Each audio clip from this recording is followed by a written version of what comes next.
Bienvenidos, welcome. Qué maravilla ver a todos ustedes acá. It's just wonderful to see everyone here.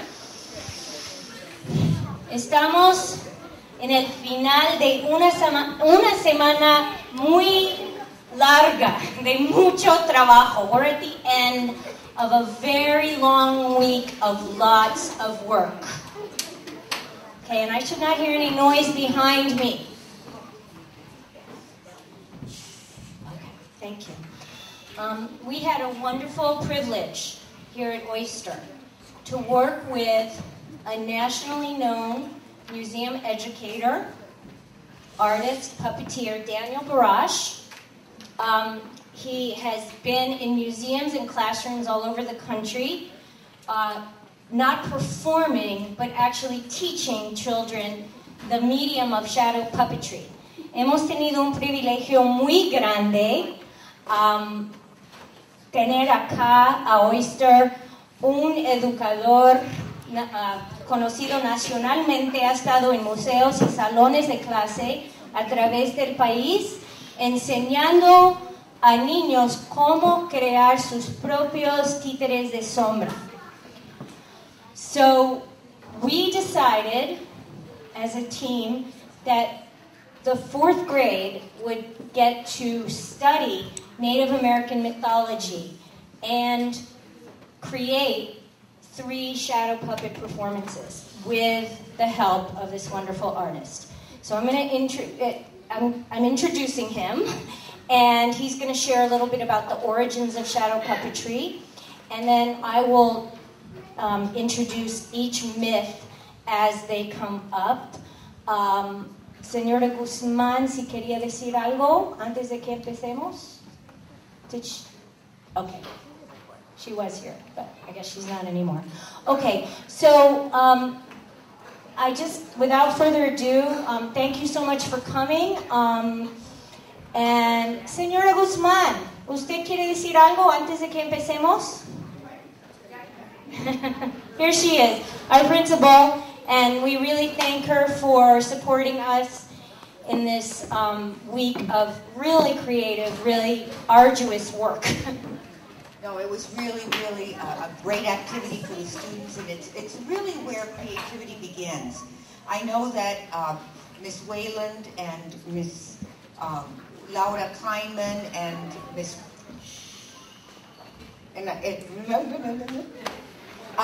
all of the teachers worked really hard, and we are missing Mr. Romero, but his wonderful partner has been really involved in this, and so we want to make sure that all of you know that this is an effort that is offered not to everyone, but it's also a collaborative planning unit, and that's what's so good about it, is that it involves different mediums and different skills that children need to develop. So we're very pleased to have been offered this opportunity, and you will see what I mean once you see the show. So without further ado, I will turn it over to you. Thank you very much. Thank you.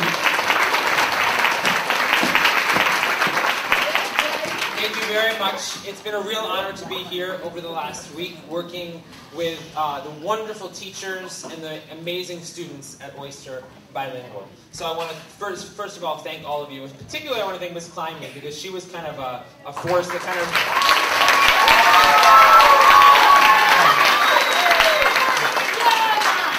brought everything together in as seamless a fashion as this could possibly have been.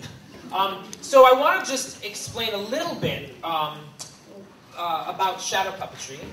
Shadow puppetry, some of you may know, some of you may not know, is originally from Southeast Asia, from places like China and India and Thailand and Malaysia and Indonesia, this whole part of the world here. And when I was here last Monday, because I've only been here for 1 week, I started off by showing them some of the shadow puppets that I've actually picked up on various trips to these countries. So I will show you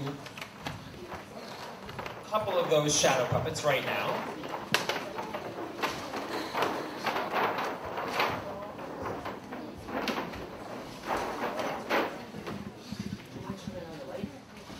Great. So what do we see here? Just a blank screen, right? And a light that's shining up here. But if we put one of these back here, we suddenly see a frog. And what sound does this frog make? Exactly. Except you're not really seeing the frog at all, are you? You're seeing the shadow of the frog. This puppet is blocking some of the light, which creates a shape on the screen. In this case, it's a frog. And again, it's from Cambodia. This is what it looks like in front of the screen. And this is what the shadow puppet looks like. Okay? So that's a frog. Another country that shadow puppetry comes from, as I mentioned, is Indonesia. And this is what traditional Indonesian shadow puppets often look like. And this is very interesting because in this particular culture, they paint the front and the back of the puppet in very, very intricate designs. So you can appreciate it in front of the screen. You can also put it back and see it in a whole different way. So this is from Indonesia. And this last one I'll show you is from Thailand. And this, I hear some oohs and ahs. You can really appreciate the amazing amount of artistry that goes into something like this. There's literally thousands of holes in this particular puppet, which lets some of the light through, which creates the shadows. And as we move this further away from the screen, what do we notice happening? Blurrier. It gets blurrier and it gets what? Bigger. Big, until it gets so big and so blurry that we can put it, thank you, you can put it right on the overhead, that now we can see in all its incredible details. So that took a lot of work. So the first day I introduced these puppets, and then I also told a story of how shadow puppetry might have begun a long time ago. I basically told a myth or a folktale that I had heard. And it's about an emperor whose wife had passed away, and he really wanted her to come back in some way. So he called the most powerful magician in the land. And he said, "Can you bring my wife back?" And the magician could make thunder and lightning, he could make rain fall from the sky, but he wasn't sure whether he could bring the emperor's wife back. So on his way home, however, he was walking and he saw that as the sun was shining down, there were interesting shapes on the ground below. And he suddenly realized, aha, I can do something with shadows. So he went home and he made a beautiful image of the emperor's wife in a piece of leather that was stretched out. And that night, he called the emperor over and he held the puppet of the emperor's wife between a torch in his doorway and a screen that he had set up. And what was cast on that screen? The image of the emperor's wife. So that's one story of how shadow puppetry might have begun. Now that story was passed on from generation to generation to generation. What happens as stories are passed on from generation to generation? I know the kids know, but let's get some parents. What happens? They change, and they also... Do they change completely? No, certain elements kind of stay the same, and certain elements change. So once I introduced that, we actually played a game of telephone. And what happens in the game of telephone? You start off by saying a sentence, they tell it into the ear of the next person, to the next person. In the same way, it changes, and it also stays the same. So that's how we kind of introduce the whole medium of folktales. And Ms. Kleinman will now tell a little bit about the specific folktales that these classes decided to bring to life for you tonight.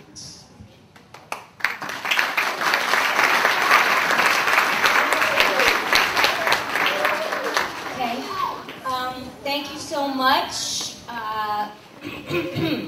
The first legend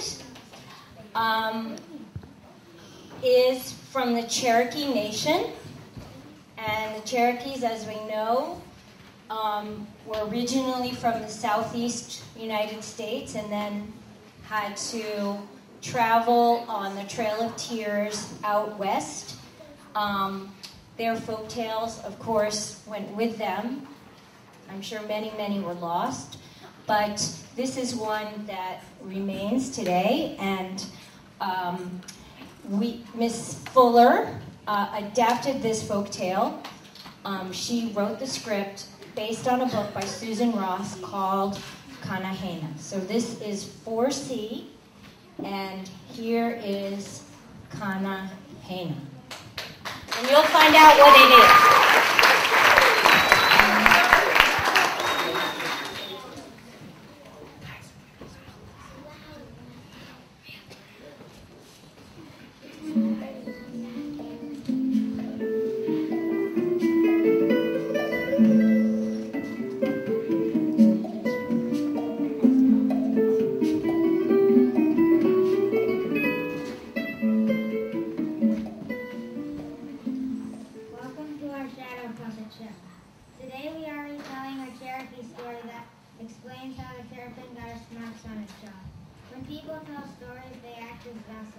carry the culture of a group of people to a new generation. We have a lot to learn from Native Americans. Here is the story of Kanahena. Would you like some Kanahena, little girl? Real Kanahena? Thank you, old woman. I will give you as much as you like, young girl. If you sit quietly, I will tell you a story about this Kanahena and the terrapin. Kanahena is an old Cherokee food nation, cornmeal nut. Yes, but do you know what a terrapin is, little girl? A terrapin is a turtle. You are correct, and good that you know, since no one calls things by their proper names anymore. Tell me, old woman, I'm sitting quietly. During the time of my story, the animals could talk. I'm sitting very quietly, old woman. Tell me the story. During the time that animals could talk, the terrapin and possum went looking for persimmons. Possum threw the persimmons down to Terrapin, who was not a very good climber. Oh, please, my dear possum, climb that tall tree and fetch us some persimmons. Yes, I will, Terrapin, because the persimmon fruit is red and ripe and ready to eat. Oh, climb quickly, dear possum. Here I go, Terrapin. And carefully and slowly, Possum began to climb the terrapin tree to pick the persimmon tree to pick its fruit.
What delicious and ripe persimmons you have found for me to eat. What can I do? I see that Bad is stealing all the good persimmons. I will fix him. Bad Wolf will have his reward. And with that, Possum threw the biggest persimmon of all. It was so big that it got stuck in Bad Wolf's throat. Bad Wolf choked. What have you done to me? Then what did Terrapin do? He had an idea, a good but awful idea. While Bad Wolf was choking, Terrapin decided to strike. That Terrapin is full of tricky ideas.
The other wolves were furious.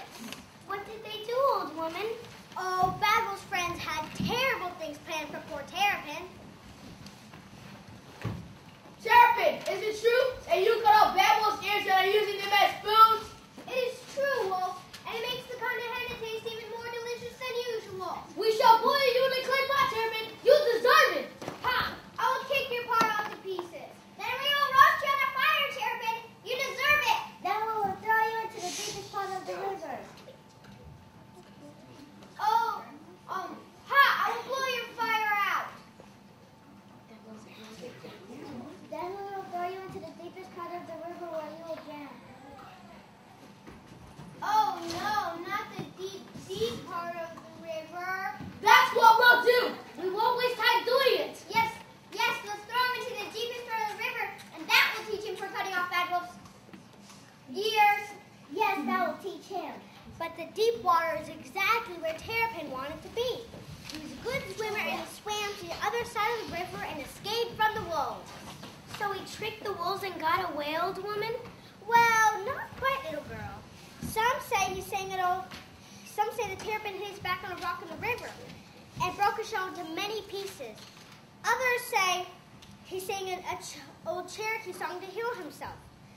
It made his shell grow back together, but the scars are there to this day. What happened to the Bad Wolf, old woman? Oh, my poor ears, I miss my ears. Who lost was his ears, little girl? With the kind of hen I fed, little girl, would you like some? Yes, I would, but I want to eat it with a regular spoon, if you don't mind. The end.